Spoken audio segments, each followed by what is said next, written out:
और यहाँ के प्रभारी श्रीमान बिहारीलाल जी, माननीय विधायक श्रीमान सुरेंद्र जी, माननीय विधायक लोकेंद्र जी, हमारी यहाँ की सह प्रभारी बहन प्रियंका शर्मा जी और यहाँ उपस्थित सभी देवतुल्य कार्यकर्ता बंधु भगिनी और सभी जनप्रतिनिधि जो यहाँ चुनाव जीत कर आए हैं, आप सबका मैं हृदय की गहराई से स्वागत करता हूं। आप सबका अभिनंदन करता हूं। मित्रों, मैं आज आपके माध्यम से हिमाचल प्रदेश के सभी देवतुल्य कार्यकर्ता बंधु भगिनी और हिमाचल की जनता के चरणों में प्रणाम करते हुए उनका हार्दिक अभिनंदन करता हूं कि इस स्थानीय निकाय चुनाव में भारतीय जनता पार्टी को हिमाचल की जनता ने प्रचंड बहुमत प्रदान किया है।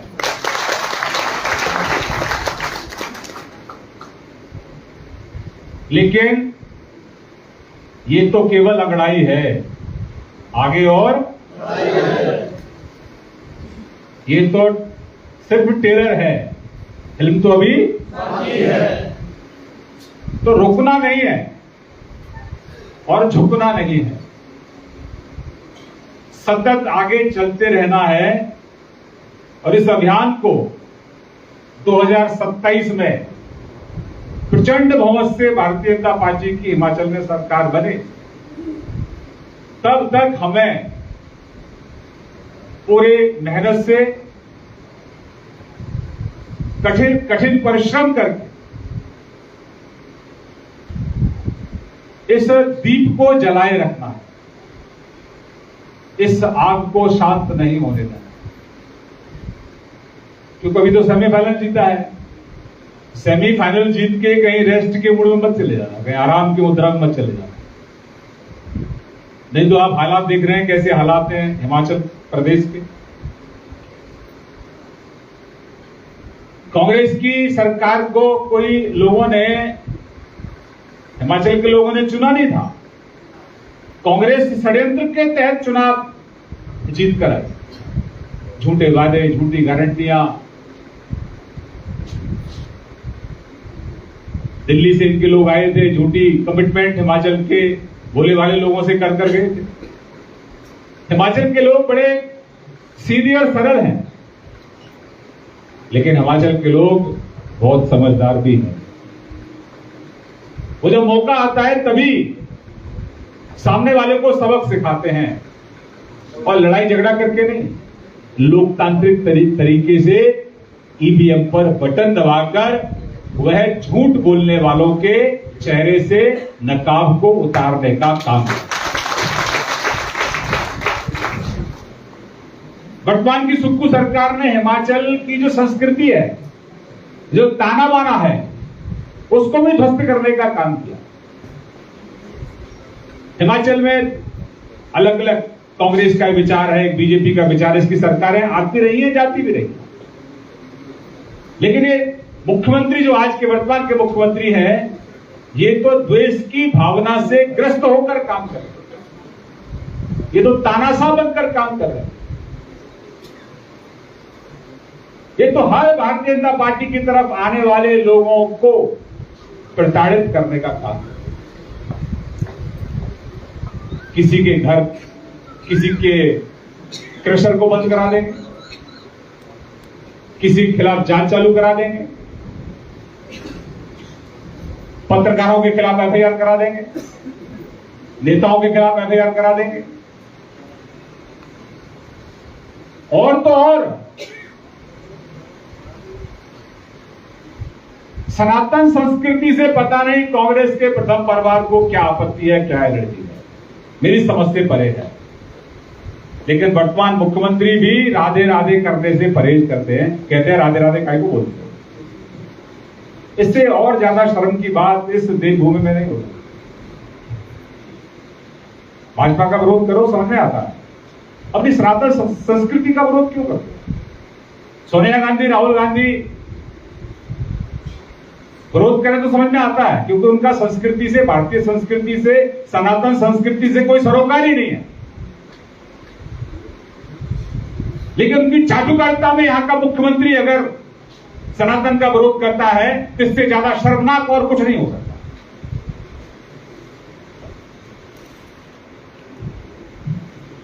हिमाचल की जनता ने अभी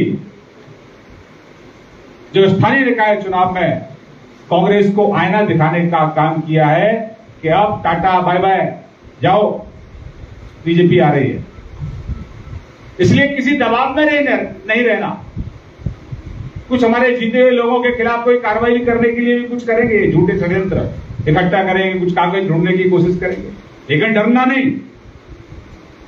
2027 में हिमाचल की जनता के आशीर्वाद से डंके की चोट पर भारतीय जनता पार्टी की हिमाचल में सरकार बनने जा रही है। आदरणीय नरेंद्र भाई मोदी जी ने हमेशा हिमाचल को अपना घर समझा है। जब भी कोई आपदा हिमाचल पर आई है, यहां की सरकार कुंभकर्ण की नींद सोती रही, कांग्रेस की सरकार। लेकिन आदरणीय प्रधानमंत्री जी ने लगातार नेता प्रतिपक्ष, पार्टी अध्यक्ष, आप सब लोगों से संपर्क करके कहां दिक्कत है, कहां आपत्ति है, कहां विपत्ति है, कहीं कमी तो नहीं है, हर तरह की, जैसे एक गार्जियन, एक अभिभावक चिंता करता है अपने परिवार के लोगों की, वैसे ही हिमाचल के लोगों की आदरणीय प्रधानमंत्री जी ने चिंता की, समय समय पर चिंता की। आज हमारी सरकार नहीं है, फिर भी जो प्राकृतिक आपदा या आई, कांग्रेस राजनीति करती रही और हमारे प्रधानमंत्री आप लोगों से मिलने भी आए और जयराम जी के माध्यम से यहां पैसा जो भिजवाना था वो भी। तो हमारी निष्ठा, हमारी आस्था है हिमाचल में। मैं आपको शुभकामनाएं देने के लिए आया। मुझे कल बिजली महादेव जी के दर्शन करने का सौभाग्य प्राप्त हुआ।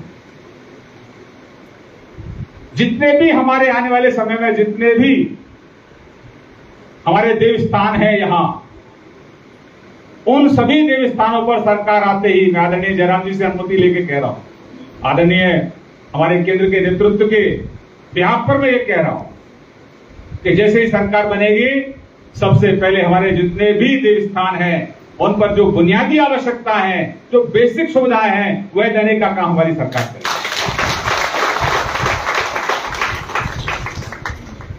इतने साल हो गए, लेकिन अपने स्थानों की चिंता नहीं। आप देखिए आदरणीय प्रधानमंत्री जी ने पूरे देश भर में जितने भी महादेव के स्थान हैं, जितने भी सनातन संस्कृति से जुड़े हमारे स्थान हैं, सबको दिव्यता और भव्यता प्रदान करने का काम किया। देश और दुनिया में भारत का परचम लहराने का काम किया है। दुनिया में कितना बड़ा भी आर्थिक संकट आए, लेकिन भारत के लोगों को कोई ज्यादा संकट ना झेलना पड़े, इसकी चिंता प्रधानमंत्री कर रहे हैं। सीमाओं की सुरक्षा प्रधानमंत्री कर रहे हैं। और जो विदेशी षड्यंत्र के माध्यम से सरकार को नुकसान पहुंचाने के लिए कुछ लोग प्रयास कर रहे हैं, उनसे भी लड़ने का काम कर रहे हैं। हर मोर्चे पर प्रधानमंत्री देश की जनता के लिए लड़ रहे हैं, आपके हितों के लिए लड़ रहे हैं। हमारी आने वाली पीढ़ियों को सम्मान मिले, स्वाभिमान से वो रह सकें, सबको रोजगार मिले, सबके पास रोजगार के साधन हो, अच्छा इंफ्रा हो, अच्छी एजुकेशन हो, अच्छी हेल्थ की सुविधाएं हो। 2047 में भारत विकसित राष्ट्र बने, इसकी एक नींव रखने का काम आदरणीय प्रधानमंत्री जी ने किया। लेकिन यहां पूरे देश भर में कांग्रेस का सुपड़ा साफ हो गया है। देश भर में हुआ कि नहीं हुआ? जहां जहां कांग्रेस की सरकारें थी, वहां की जनता ने कांग्रेस को टाटा बाय बाय कह दिया, क्योंकि इनके कुकर्म ऐसे हैं। ये अपने कर्मों से गए, क्योंकि तुलना करते हैं लोग, एक तरफ मोदी जी की सरकार है, एक तरफ भारतीय जनता पार्टी की सरकार है जो अपने प्रदेशों में अच्छा काम कर रही है, लेकिन कांग्रेस की सरकार तो बयानबाजी से आगे नहीं निकलती। इसलिए पूरे देश भर में जहां जहां कांग्रेस है, कांग्रेस का सुपड़ा साफ हुआ है। और हिंदी बेल्ट में तो अकेला हिमाचल बचा है। भाई और बहनों, आपके चरणों में निवेदन करने आया हूं कि इस कलंक को भी मिटा दो और यहां भी कमल खिला दो। ये देवभूमि है। ये देवभूमि में पापियों को राज करने का अधिकार ही नहीं। जो सनातन का विरोध करता है वो पापी है कि नहीं? जो राधे राधे का विरोध करता है वो पापी है कि नहीं है? जो बहनों के साथ गद्दारी करता है, झूठ बोलता है, 1500 रुपए देने की बात करता है, पापी है कि नहीं है? संसद के अंदर बहनों को जो आरक्षण मिले उसका जो विरोध करता है वो पापी है कि नहीं है? हाँ या ना बोलो। जो गोबर को खरीदने की बात करता है, खरीदता नहीं है, पापी है कि नहीं है? जो 300 यूनिट बिजली देने की फ्री बात करता है और वो बिजली के दाम बढ़ा देता है, वो ऐसी सरकार पापी है कि नहीं है? दूध के दाम देने की बात करता है लेकिन दूध के दाम बढ़ा देती है, ऐसी सरकार पापी है कि नहीं? 5 लाख युवाओं को रोजगार देने की बात करता है लेकिन किसी को रोजगार नहीं, ऐसी सुप्पू सरकार पापी है कि नहीं है? इनको सबक सिखाना है। लेकिन मैंने पूर्व में कहा आपसे, हिमाचल की जनता बहुत सरल है, बहुत सीधी है, लेकिन बहुत इंटेलिजेंट है। सुप्पू जी ध्यान रख लेना। ये शांत रहते हैं, बोलते नहीं है, लेकिन जब ईवीएम दिख जाती है तो वहां कमल के बटन को दबाकर जितने भी आपके कुकर्म है, जितने भी आपके पाप हैं 5 साल में जो आपने किए, उन सब का बदला हिमाचल की जनता 2027 के चुनाव में लेगी और एक बार फिर कमल खिलेगा और फिर भारतीय जनता पार्टी का हिमाचल में मुख्यमंत्री बनेगा। और आपका जो परिश्रम है, आपकी जो मेहनत है, उसी दिन सफल होगी जब हिमाचल में भारतीय जनता पार्टी का मुख्यमंत्री शपथ ले रहा होगा। ये ध्यान रख लीजिए। इसलिए घर नहीं बैठना है, लगातार चलते रहना है, मेहनत करते रहना है। इन्हीं शब्दों के साथ अपनी पार्टी को विराम देता हूं। राधे राधे, राधे राधे, राधे राधे। बहुत धन्यवाद। बहुत बहुत धन्यवाद आदरणीय प्रभारी जी। आपने बहुत विस्तार से हम सभी कार्यकर्ताओं का मार्गदर्शन किया। इससे पहले कि प्रदेश के पूर्व मुख्यमंत्री और नेता प्रतिपक्ष हमारा मार्गदर्शन करें, मेरा निवेदन